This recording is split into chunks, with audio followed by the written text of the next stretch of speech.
नमस्कार मित्रों, मैं हूं डॉक्टर हरिनिवास और चैनल का नाम है संस्कृत साहित्य एवं संस्कृति।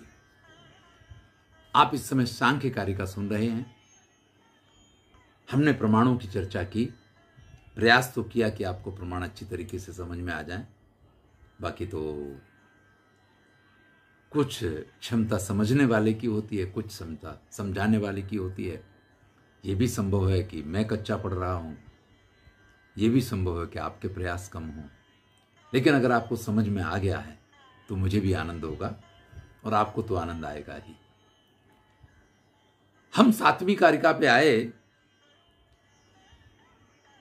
इसकी पूर्व भूमिका में जहां से हमने बात छोड़ी थी प्रमाणों के बाद में, वहीं से चर्चा शुरू करते हैं कि जो 3 प्रकार के प्रमाण हैं, दृष्ट, अनुमान और आप्तवचन, इनमें से जो 25 पदार्थों को हम सिद्ध करने निकले हैं, सांख्य के जो 25 तत्व हैं, इनमें से बहुत सारे तत्व तो ऐसे हैं जो प्रत्यक्ष प्रमाणों के द्वारा हमें मालूम पड़ जाते हैं। कुछ ऐसे हैं जिनका ज्ञान अनुमान के द्वारा भी हो जाता है, लेकिन न तो प्रकृति दिखाई देती है, न पुरुष दिखाई देता है। तो इसको आप किस प्रकार से समझेंगे?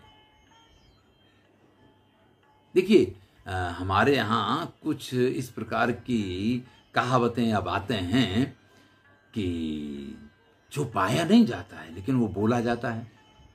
आकाश पुष्प कहते हैं। हम कहते हैं कि खरगोश के सिर पे सींग, शश विषाणवत। शश विषाणवत ये संस्कृत शब्द है, जैसे खरगोश के सिर पे सींग हो।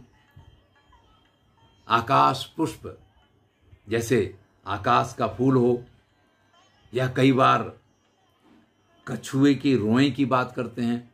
अब कछुए के ऊपर तो जो वो होता है ना कठोता, लकड़ी का नहीं, इसलिए कठोता तो नहीं कह सकते हैं, लेकिन उसके ऊपर जो पूरा एक, तो उसमें तो कोई रोएं होते ही नहीं है। लेकिन इस प्रकार के कुछ शब्दों का प्रयोग होता है, कुछ वाक्यों का प्रयोग होता है, वो सिद्ध तो नहीं है। न प्रत्यक्ष रूप से कभी उनको देखा गया, न उनका अनुमान किया जा सकता है, फिर भी आपको यह बात सुनने में मिलती है। तो फिर आप क्या करते हैं? आप इसको कैसे सिद्ध करते हैं? तो बोले अभाव ही सिद्ध होता है कि कभी किसी ने खरगोश के सिर पे सींग नहीं देखे, तो शश विषाणु होता ही नहीं है।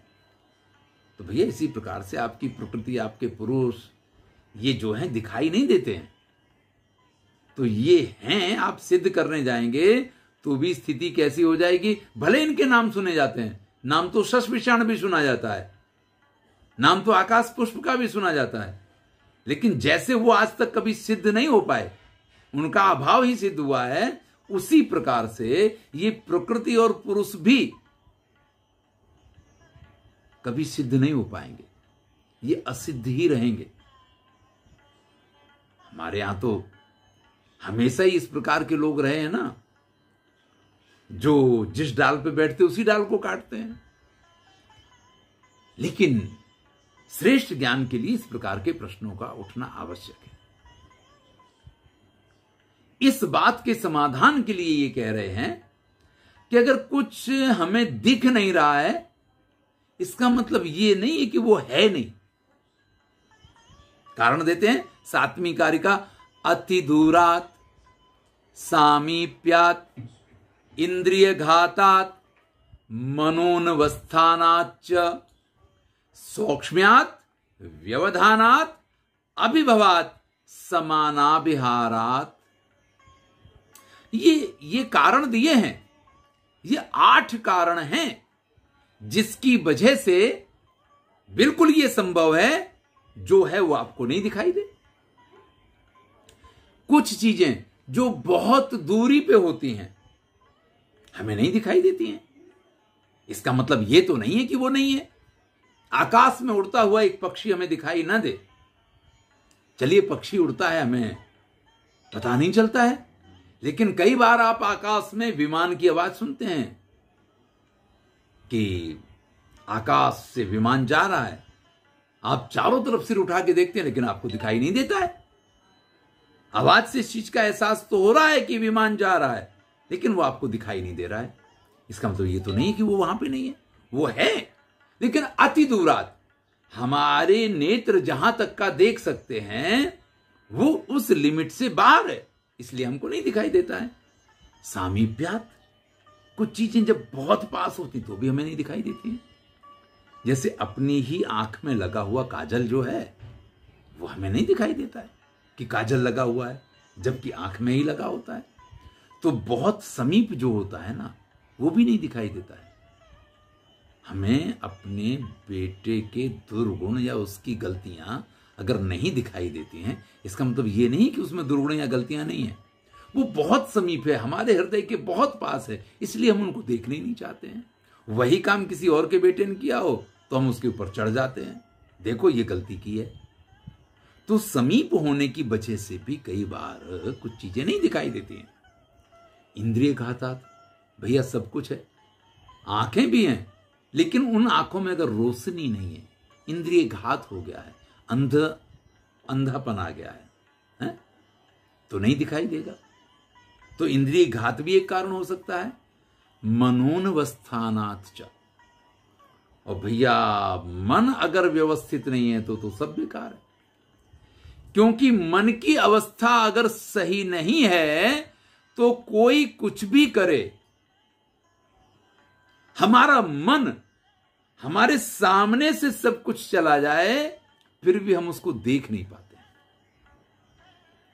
कई बार ऐसा होता है कि मैं अपने रूम में बैठा हुआ हूं और मैं कुछ पढ़ रहा हूं, मेरा ध्यान पढ़ाई में है, और पत्नी आएंगी, कई बार तो वो पानी रख के चली गई या कुछ और चीज रख के चली गई या कुछ और काम करके चली गई, और मेरा ध्यान नहीं जाता उस तरफ, मैंने उनको नहीं देखा, जबकि वो बिल्कुल सामने होंगी। एक दो बार आकर के गई रूम में, तो कई बार तो पता ही नहीं चलता है कि वो आई हैं, और कई बार तो मैंने उनसे कहा होता कि ये काम कर दो आके, और वो काम करके चले जाएंगे, और फिर मैं उनसे कहूंगा कि यार तुमको बोला था इस काम को कर दो, फिर क्यों नहीं? बोले हो तो गया, देखो तो सही, मैं आके करके तो गई। तो अगर हम किसी कार्य में बड़े मनोयोग से लग जाते हैं तो फिर क्या हमारे आसपास हो रहा उसका हमें पता ही नहीं चलता है। कई फिल्मों में भी इन दृश्यों को दिखाया गया है कि दो लोग एक दूसरे को देखते हो तो फिर कौन कहां से आया कौन कहां गया तो पता ही नहीं चलता है। तो मन की अवस्था अगर सही नहीं है तो भी आप किसी चीज को ना देख पाए, ये संभव है। सौक्ष्म्यात, कोई चीज अत्यंत सूक्ष्म हो तो भी हमें दिखाई नहीं देती है। सौक्ष्म्यात, कोई चीज अत्यंत सूक्ष्म हो तो स्थिति इस प्रकार की आ जाती है कि उस चीज को हम नहीं देख पाते हैं। जैसे बहुत सारी बीमारी हमें भले कोरोना काल में कि कोरोना का वो ऐसा कांटेदार जैसा एक वायरस है वो दिखाया गया, लेकिन आंखों से कभी दिखा नहीं हुआ हमको। क्यों नहीं दिखा? है, वैज्ञानिकों ने उसके फोटो खींचे हैं, वो फोटो हमें दिखाए गए, टीवी की एड में दिखाए गए, लेकिन किसी को कोरोना हुआ हो तो उसमें हमने उन छोटे छोटे सूक्ष्म वायरस के जीवों को देखा नहीं, उनको हम देख नहीं पाए उन जंतुओं को। इसी प्रकार से अत्यंत सूक्ष्म होने के कारण परमाणु जिससे इतने बड़े बड़े बम बन जाते हैं वो परमाणु हमें दिखाई तो नहीं देते। इसका मतलब परमाणु नहीं है ऐसा तो नहीं है। अरे उनका विस्फोट हो तो दुनिया इधर से उधर हिल जाए है? तो अत्यंत सूक्ष्म होने के कारण भी चीजें हमें दिखाई नहीं देती हैं। व्यवधानात, भाई देख तो हम उसी को पाएंगे जो हमारे सामने होगा। अगर दरवाजा बंद हो जाए तो दरवाजे के अंदर क्या हो रहा है, दीवार के पीछे क्या हो रहा है, वो हमें नहीं दिखाई देता है। तो व्यवधान के कारण भी हम नहीं देख पाते हैं। अभिभवात, रात्रि को जो सारे तारे दिखाई देते हैं दिन में सूर्य के प्रकाश के कारण उनमें से कोई नहीं दिखाई देते हैं। ऐसा नहीं कि आकाश में वो तारे होते नहीं, तारे तो होते हैं आकाश में, लेकिन वो सूर्य के प्रकाश के सामने अभिभूत हो जाते हैं, इसलिए वो हमें नहीं दिखाई देते हैं। आप ध्यान दे दीजिएगा। मैं तो इस चीज के बहुत खिलाफ हूं कि हमारे घर में अगर किसी की शादी हो तो किसी बहुत विशिष्ट अतिथि को नहीं बुलाने का, क्योंकि अगर कभी कोई विशिष्ट अतिथि आता है ना तो आज के दिन का जो मुख्य अतिथि हमारा दूल्हा होता है, लोग उसकी तरफ भी ध्यान देना बंद कर देते हैं। उसकी आगता स्वागता में ऐसे लग जाएंगे कि उसको भी भूल जाएंगे। तो भैया अभिभूत हो जाता है। कोई ऐसा बहुत बड़ी पर्सनालिटी आ जाए तो दूसरे जो महत्वपूर्ण लोग होते हैं उनका भी महत्व खत्म हो जाता है। जैसे सूर्य उदय होता है तो फिर बेचारा चंद्रमा और तारागण जो है ये सब अभिभूत हो जाते हैं, हमें दिखाई नहीं देते हैं। इसका मतलब ये नहीं कि आकाश में तारे नहीं हैं, तारे तो हैं, आकाश में विद्यमान है। समाना विहारात, और एक जैसा हो तो भी हम नहीं देख पाते हैं। जैसे बारिश हो रही है, आप देखेंगे तालाब में वो पानी की बूंदें गिरी, लेकिन क्या आप उनको तालाब में पानी है उससे अलग कर सकते हैं?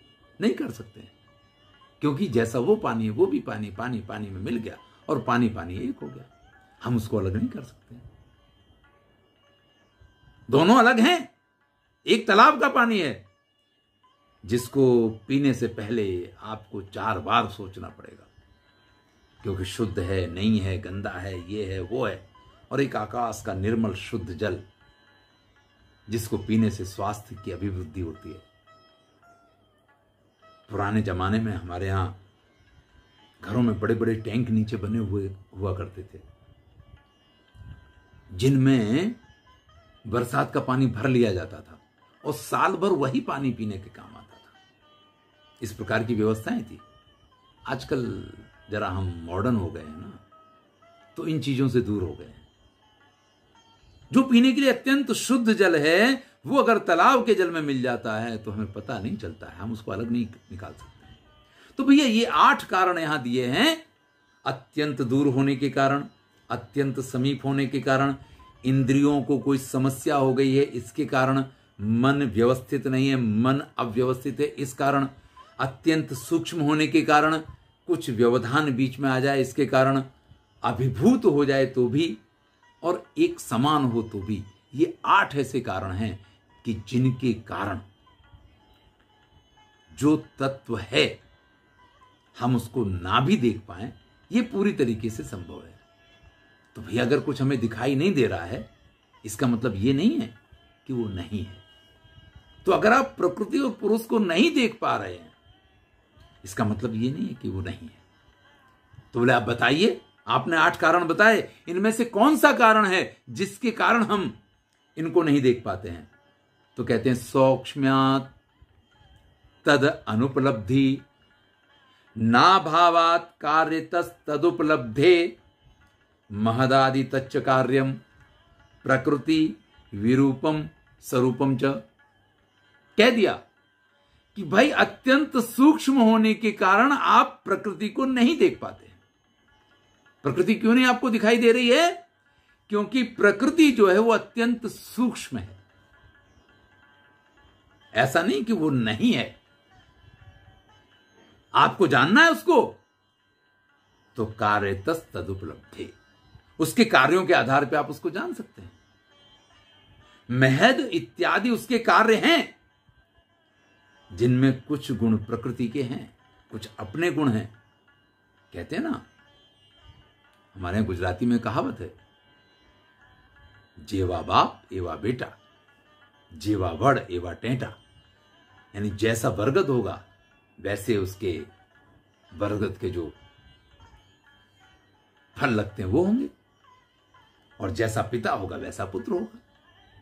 हिंदी में भी कहावत है, बाप पे पूत नस्ल पे घोड़ा, बहुत नहीं तो थोड़म थोड़ा। उसके गुण तो होंगे। अगर किसी पुत्र में उसके पिता के गुण नहीं पाए जाते हैं तो उसकी संतान है ये कहना कठिन हो जाता है। कई बार आप व्यक्ति से परिचित नहीं हैं और कोई बच्चा आपके सामने आता, आप तुरंत कह देते हैं अच्छा आप फलाने के पुत्र हैं। कैसे आपको पता चल गया? भाई उसके चेहरे में उसके पिता का आधा चेहरा दिखाई दे रहा है, उसके हाव भाव बोल चाल से उस व्यक्ति का व्यक्तित्व झलक रहा है। तो यहां पे भी जो महद इत्यादि तत्व हैं वो प्रकृति के विरूप भी हैं, यानी प्रकृति से अलग गुण भी रखते हैं, स्वरूपम च, और प्रकृति जैसे गुण भी उनके अंदर विद्यमान है। तो जब कार्य उपलब्ध है तो उसका कारण तो होगा ही। भैया बिना कारण के तो कार्य नहीं होगा। तो प्रकृति अगर हमें दिखाई नहीं देती है, अगर प्रमाण के द्वारा आप ये कहते हैं कि वो सिद्ध नहीं हो रही है, तो ऐसा नहीं है। प्रकृति तो है, लेकिन वो अत्यंत सूक्ष्म है, और सूक्ष्म होने के कारण हम उसको नहीं देख पा रहे हैं। ऐसा नहीं कि वो नहीं है इसलिए, सूक्ष्म्यात् तद अनुपलब्धि, वो अत्यंत सूक्ष्म है इसलिए उपलब्ध नहीं है, इसलिए आप नहीं देख पा रहे हैं। ना अभावात, ऐसा नहीं कि वो है नहीं, है, अवश्य है। आपको जानना है तो कार्यतस् तद उपलब्धे, तो उसके कार्यों के आधार पे आप उसको पहचानिए। तो कार्य क्या है उसके? तो कहते हैं महदादि तच्च कार्यम, महद इत्यादि उसके कार्य हैं।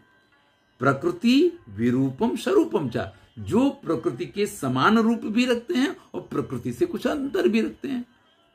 तो भैया यही होता है। संतान पिता की जेरोक्स कॉपी तो नहीं होता है। हां, पिता के गुण उसमें पाए जाते हैं, नहीं तो दोनों का व्यक्तित्व अलग होगा ही नहीं। तो पिता के बहुत सारे गुण उसके अंदर होंगे, लेकिन उसका अपना भी एक व्यक्तित्व होगा।